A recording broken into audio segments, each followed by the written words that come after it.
friends, welcome back. The first step in tuning up your axe, I call it descumification. It's just cleaning the axe, right? It's just getting dirt and grime off the axe, if that's something you want to do. Now, do you really have to clean your axes?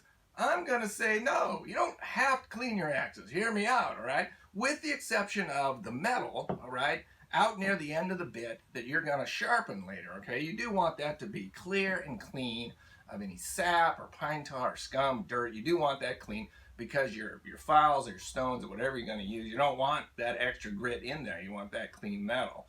But the decision to clean the handles, the decision to get all possible dirt and stuff off the heads is kind of personal preference, right?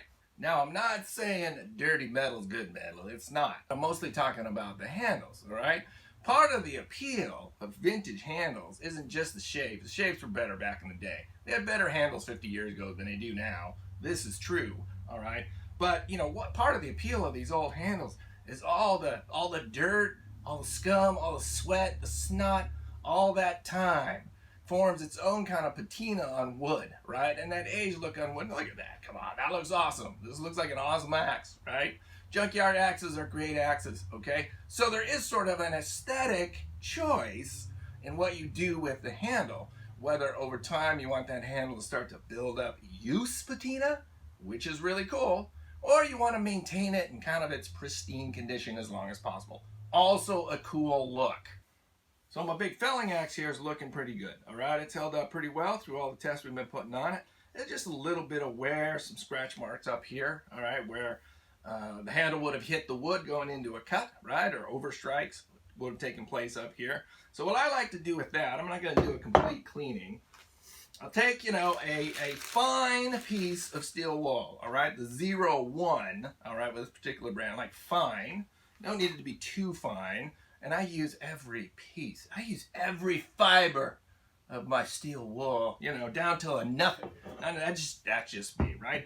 And what you can do is you can just kind of rub on those damage marks, all right, to basically burnish them. It just smooths it out, right? It just takes, you know, loose fibers out, gets a little bit of the dirt off, okay? You don't need much, you're just smoothing it out, all right?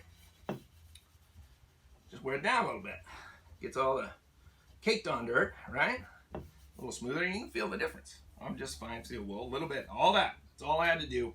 And this will be fine, and when we're done tuning this axe, we'll talk about in another episode, you know, top coats, oils, finishes, waxes, things like that, what they can do for you. For the last step. Now, if you're going for more of, you know, the original new axe look, all right, you're actually going to want to remove as much dirt and scum as possible, okay? Personally, for the handles, I like turpentine for this job, all right?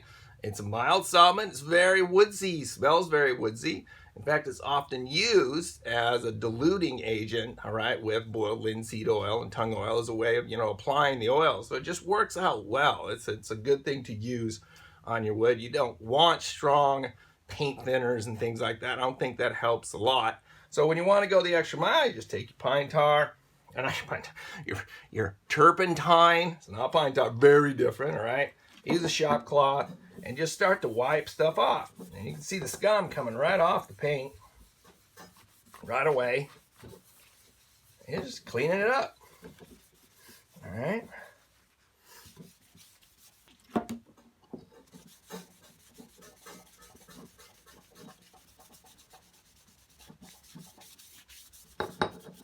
All right, simple enough. We got quite a bit of the dirt and grime off the little hatchet there. Looks pretty good. So you're going to want to let that dry, of course, before you do anything, do the next steps, but look better than it did.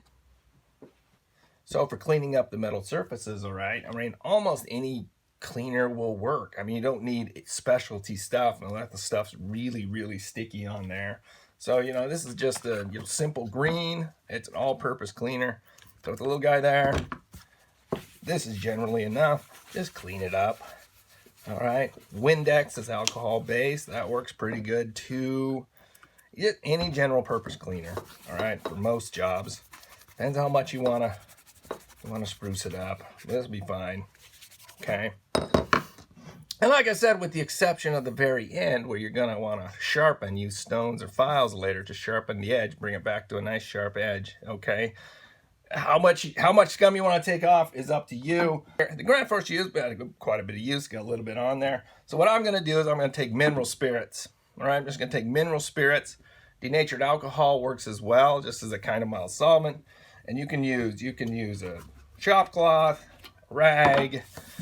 You can use steel wool for as much abrasive action as you want. Start to get some of that scum off. All right. You might want to start out with a shop cloth first, right, to just see how well you're doing. Because anything else, like the steel wool, right, my little nubbins of steel wool here, they will actually change the patina over time. You know, so the more I already use the steel wool on this, yeah, it's getting stuff off, but it is kind of lightening the metal finish. It is kind of changing the color a little bit, all right? So, you know, people have different feelings about that, whether they want to, you know, change that or not. Keep it as original as possible. In this case, the Grand Force here, you know, this is not a mirror polish. This is not a mirror polish. It looks like this was finished to about 220 grit and then hit with, you know, like an industrial polishing wheel. So it's nice and smooth. It's very nice. But, you know, all these little ridges, even finely finished ridges at higher, you know, mid-range grits like 200, they'll pick up a lot of dirt. A lot of dirt will get in those little grooves, and they're harder to get out. Okay, and a mirror finished axe is actually a lot easier to clean. Actually, less stuff sticks to, you know, a very finely finished bevel than one that's in this kind of rough. All those little ridges pick up a little bit of stuff. If I hit it with the steel wool, it'll kind of change how it looks. It really will. It'll start to change. If I had to keep going with the steel wool, I'm going to change the look of that bevel. So you know what really works? Honest to God. Metal polish. Metal polish is a good cleaning agent, all right? This is semi-chrome. It's a German metal polish. You can use Mother's Mag. There's all kinds of metal polishes, all right? And really all that is a very, very fine abrasive, right? Floating around in some kind of paste. And this cleans really good. It is a great cleaning agent for the scum on the metal. You see, that's coming right out. That's what it does. It is polishing up the dirt down to the metal, and this works on all kinds of grits. So see, we've cleaned up those little grooves just like that, all right? See that? So metal polish is a good way of getting your bevels back to shininess. Okay, that looked pretty good. Thanks for watching, Axe friends. These are just some of the many, many techniques that exist on cleaning up tools and axes. In fact, you know, a lot of people read comments looking for tips. So now's a chance. Guys, gals, everybody, how do you clean up your axes? What kind of things do you use? And what do you like about them? Comment below and let's share the knowledge. All right, we'll see you next time.